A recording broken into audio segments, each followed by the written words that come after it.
एक कहावत सही है कि धीरे धीरे हम डरते रहेंगे, किस्तों में हम मरते रहेंगे।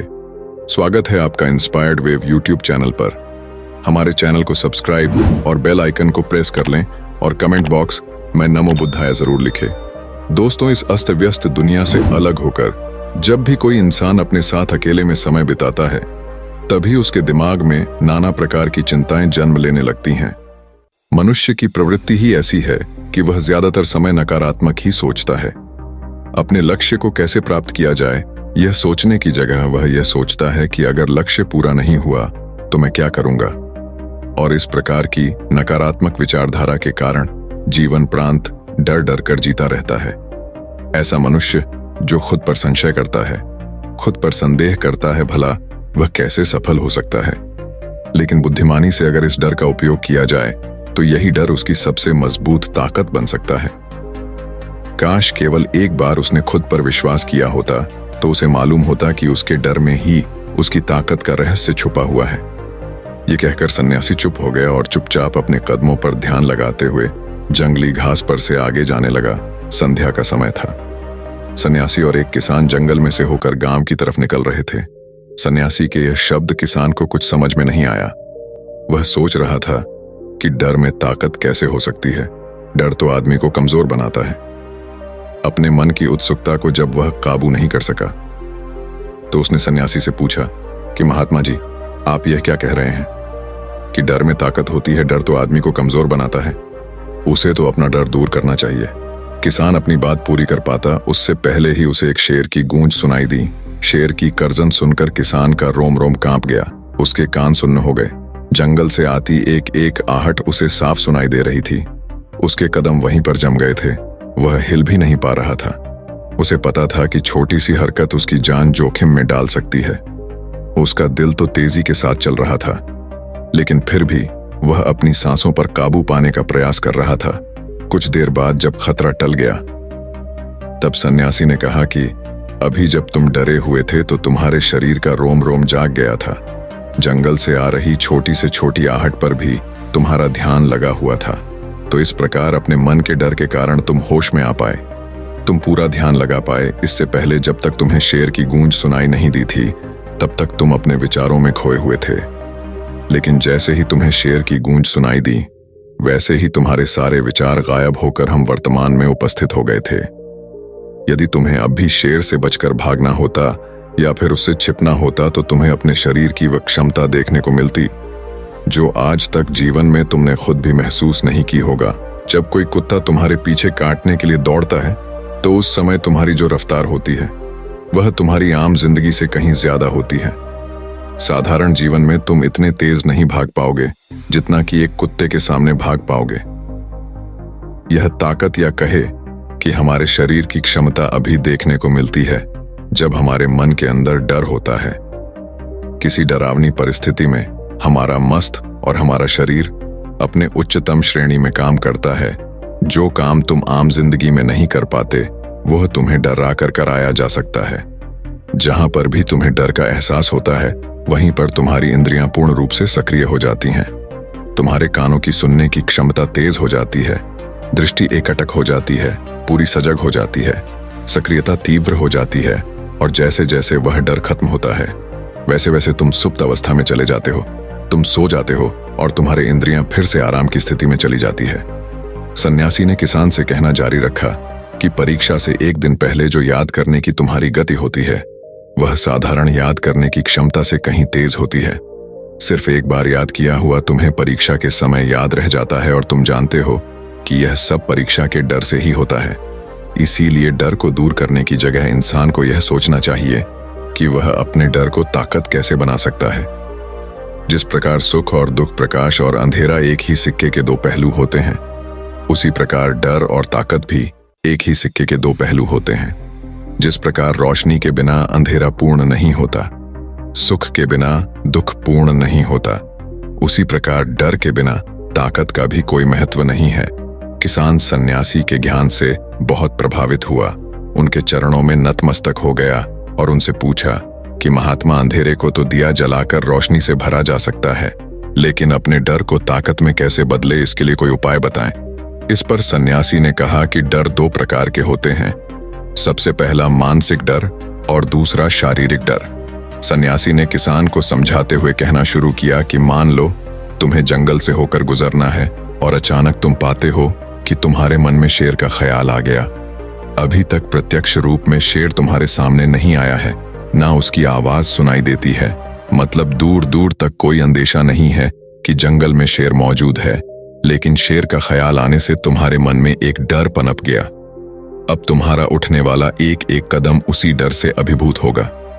हर समय तुम्हारे मन में यही ख्याल चलेगा कि कहीं शेर ना आ जाए। ये शेर वर्तमान में तुम्हारे सामने नहीं है, ये तुम्हारी बहुविषय की कल्पना है।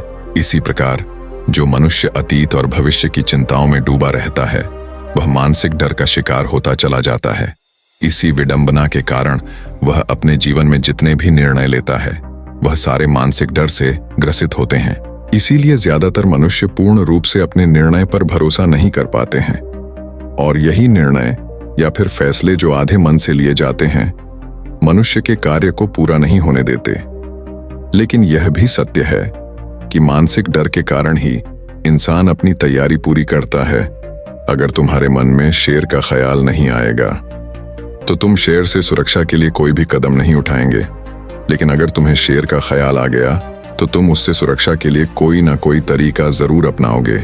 इसीलिए मानसिक डर बेकार नहीं होता, वह आपकी सुरक्षा को और ज्यादा मजबूत भी करता है। लेकिन समस्या तब शुरू होती है जब आप चाहकर भी कुछ नहीं कर सकते, लेकिन उसके बावजूद आप मानसिक डर झेल रहे होते हो।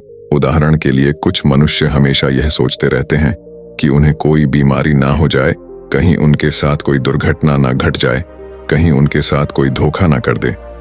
लेकिन इन सब घटनाओं पर उनका कोई जोर नहीं होता है, ये उनके हाथ में नहीं होता है। अगर दुर्घटना होनी होगी तो होगी ही, अगर बीमारी होनी होगी तो होगी ही। अच्छा खानपान और अच्छी दिनचर्या का पालन करने के बाद भी अगर कोई मनुष्य बीमार हो जाता है तो यह उसके नियंत्रण के परे की बात है। अपनी तरफ से उसने पूरी कोशिश की और यही उसका कर्तव्य था, उसमें कोई कुछ क्या कर सकता है। जो घटनाएं इंसान की पहुंच के परे होती हैं, वह उनसे भी परेशान होता रहता है, उनसे भी उसका मन घबराता रहता है, और यही मानसिक डर उसके पतन का कारण बनता है। और यही मानसिक डर अगर सही तरीके से इस्तेमाल किया जाए तो मनुष्य समझदार और अनुभवी कहलाएगा। जो इंसान यह सोचता है कि कांटे सिर्फ दर्द देने के लिए ही बने हैं, वह यह भूल जाता है कि कांटे ही फूलों की रक्षा करते हैं। इसी प्रकार एक ज्ञानी मनुष्य किसी भी चीज का उपयोग अपने सकारात्मक तरीके से कर सकता है, लेकिन एक अज्ञानी मनुष्य अपनी अज्ञानतावश उन चीजों को भी त्याग देता है जो उसके लिए उपयोगी होती है। विवेकशील मनुष्य फेंके गए पत्थरों का भी महल बना लेता है, लेकिन एक अज्ञानी मनुष्य उन पत्थरों को दूसरों पर फेंकता रहता है। अगर किसी मनुष्य को अपने मानसिक डर को ताकत में बदलना है तो उसके कुछ नियम हैं। विचारों का निरीक्षण।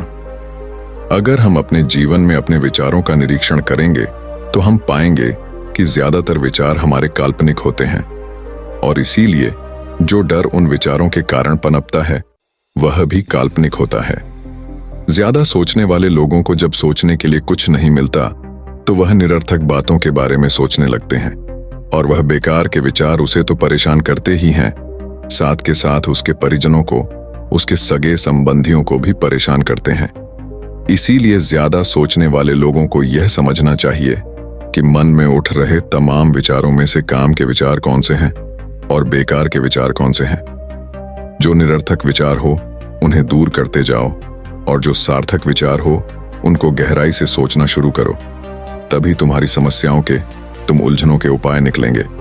मानसिक डर को दूर करने का दूसरा उपाय है, इसका सामना करना। इसका मतलब यह नहीं है कि तुम शेर के सामने चले जाओ, बल्कि इसका मतलब यह है कि पूर्ण सुरक्षा के साथ तुम जंगल में जा रहे हो।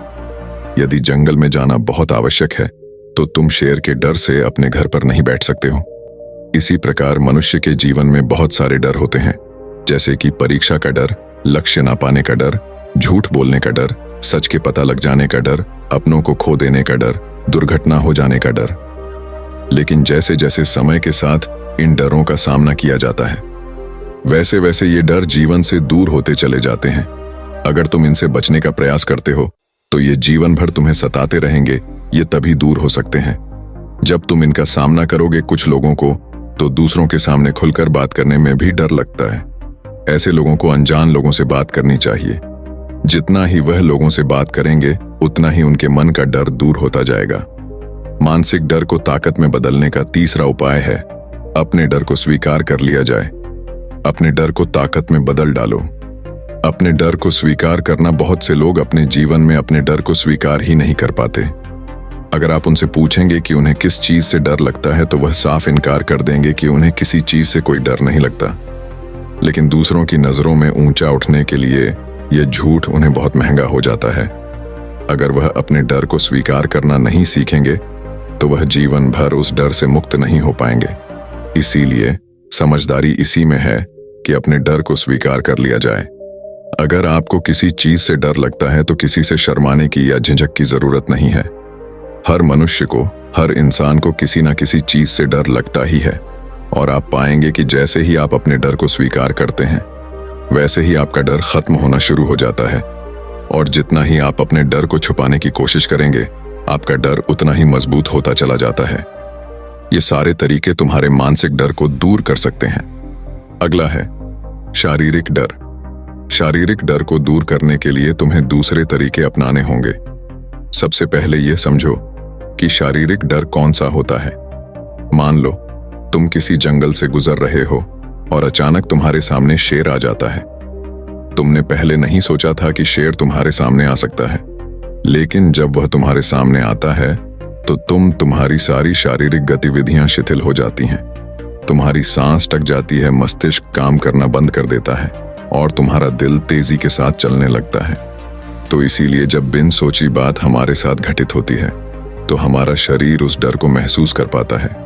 ऐसे समय में शारीरिक डर को दूर करने के कुछ उपाय हैं, कुछ तरीके हैं। सबसे पहला उपाय तो यही है कि अपने ऊपर संयम रखें।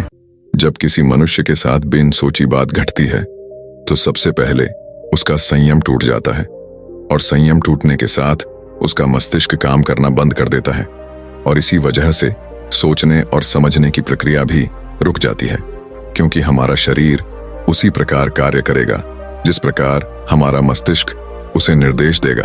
अगर मस्तिष्क की सोचने समझने की शक्ति खत्म हो गई तो हमारा शरीर भी शिथिल हो जाता है। तो इसीलिए अगर कठिन समय में मनुष्य अपने ऊपर संयम रखता है तो उसका मस्तिष्क सही तरीके से काम करता है और वह सही निर्णय लेकर उस परिस्थिति से तत्काल बाहर आ सकता है। यहाँ पर दूसरा उपाय समझने का यह है कि जीवन में कुछ भी घटित हो सकता है। जीवन बहुत ही चमत्कारिक होता है। वह हमारी सोच के अनुरूप नहीं चलता, बल्कि उसमें कुछ भी हो सकता है।